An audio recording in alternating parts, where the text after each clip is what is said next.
Sportclub Heerenveen had justerjoen in een doelpuntriek duel woen van FC Utrecht. Thuis was het eerste play-off duel met 4-3 in winst omzet. En dat wiels de Veensters eerst een 3-0 vastsprong uit handen joegen.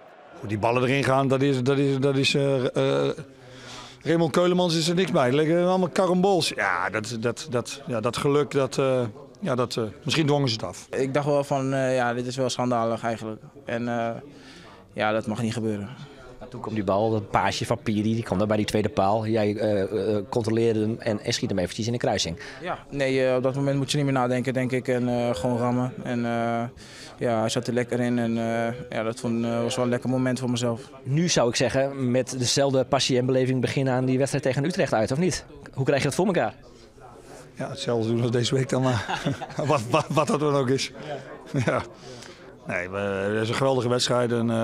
En we staan voor, dus en we zijn ongelooflijk fit. Dat heb ik wel gezien, dat wij vandaag echt ontiegelijk fit waren. En dat is ook een voordeeltje, denk ik, want dat heb ik bij de tegenstander wat minder gezien.